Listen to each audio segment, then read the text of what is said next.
हमारे सनातन धर्म में जब भी किसी को डर लगता है तो वो हनुमान चालीसा ही पढ़ता है। तो आज मैं हनुमान चालीसा की आपको इतनी शक्तिशाली चौपाइयाँ बता देता हूँ जिससे अपनी हर इच्छाओं को पूरा कर पाएंगे, धन यश वैभव शत्रु से मुक्ति कर पाएंगे। और आप सबको बताऊं, जब भी हमारे सनातन में ऐसा कोई नहीं है जो हनुमान चालीसा की शक्ति से या हनुमान जी से वाकिफ ना हो और जो हनुमान जी की शक्ति को ना मानता हो, क्योंकि व्यक्ति संकट में हमेशा ही हनुमान जी की शरण में जाता है। तो अब मैं आपको हनुमान जी की कुछ ऐसी चौपाइयाँ बताऊंगा जिससे आप उन्हें जानते तो हैं पर उन्हें इस्तेमाल कैसे करना है यह आपको नहीं पता है। और उन चौपाइयों को यदि आप बजरंग बाण नहीं भी पढ़ते तो भी उन चौपाइयों को पढ़ सकते हैं, हनुमान चालीसा को नहीं भी पढ़ते तो भी आप उन चौपाइयों को पढ़ सकते हैं, उनका लाभ ले सकते हैं। अगर पुरुष इन चौपाइयों को पढ़ेंगे तो उन्हें मीट मच्छी मदिरा से दूर रहना होगा। और हमारी स्त्रियां हैं, जो माताएं बहनें हैं, वो हम महामारी के समय इन चौपाइयों को नहीं पढ़ सकती। और बस मैं उनसे यही कहना चाहूंगा, इन चौपाइयों को आप शौच करते समय और भोग करते समय इन चौपाइयों को ना पढ़ें और इन चौपाइयों को आप कभी भी पढ़ सकते हैं। हमारा शास्त्र कहता है, रामचरितमानस की हो गई, हनुमान चालीसा की हो गई, बजरंग बाण की हो गई, शिव चालीसा की हो गई, दुर्गा चालीसा की हो गई, किसी भी चालीसा की चौपाइयां या कोई भी चौपाइयां आप बिना उसके चालीसा को पढ़े बिना भी कर सकते हैं, बिना उसके कवच को पढ़े हुए भी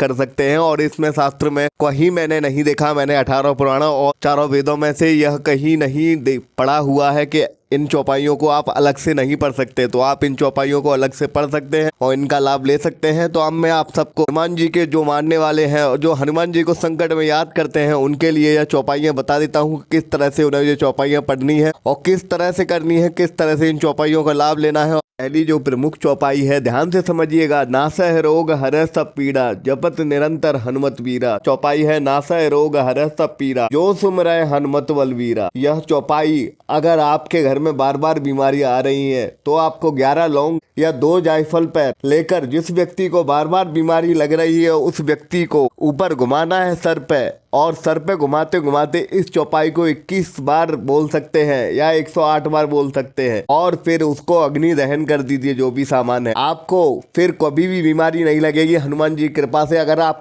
घर में कोई असाध्य रोग से जुड़ा हुआ, बीमारी से जुड़ा हुआ व्यक्ति है, वो बार बार परेशान हो रहा है, तो आपको नारियल उसके सर से घुमाकर नारियल को अग्नि प्रवाह या जल प्रवाह कर देना है। वह व्यक्ति आपके बीमारी से मुक्त हो जाएगा और उसको उसकी बीमारियों में आराम पड़ जाएगा। या जो व्यक्ति बीमार है उसको अगर यह चौपाई वो 21 बार बोलता रहता है या निरंतर बोलता रहता है या 108 बार इस चौपाई को बोलता है तो वो उस बीमारी से जल्दी बाहर आ जाता है। दूसरी जो चौपाई है वो बजरंग बाण से है। मान लीजिए कोई अनावश्यक परेशान कर रहा है, आपका जीना मुहाल कर रहा है, आपको जीने नहीं दे रहा, आप उसकी वजह से बहुत ही बड़ी परेशानी या विपरीत संकट में पड़ गए हैं, आपका शत्रु आपको तबाह या बर्बाद करना चाहता है, तो आपको करना है बजरंग बाण से चौपाई। जय जय जय हनुमंत हटीले, बैरी ही मारो वज्र के टीले, गदा वज्र ले बैरी ही मारो, महाराज अवदास उबारो।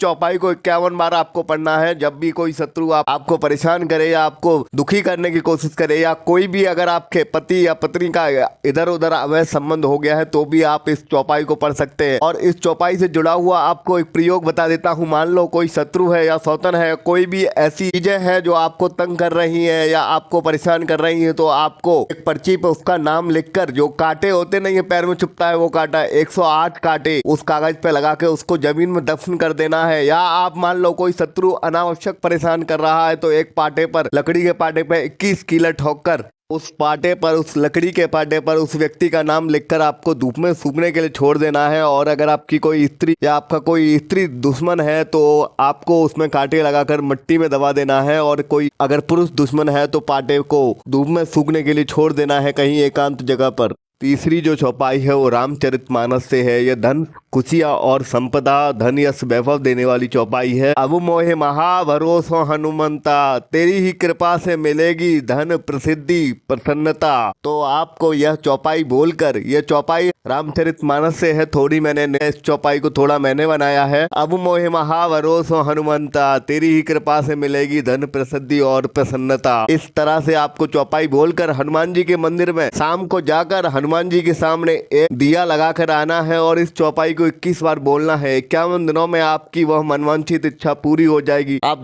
धन पाना चाहते हैं, नौकरी पाना चाहते हैं, प्रसन्नता पाना चाहते हैं, जो भी जीवन में आपके जो भी संकट है वो मुक्त हो जाएगा। आप धन या वैभव ऐश्वर्य के मालिक बनेंगे। यह चौपाई मैंने स्वयं निर्माण करी है, पर यह चौपाई का दोहा रामचरितमानस से है।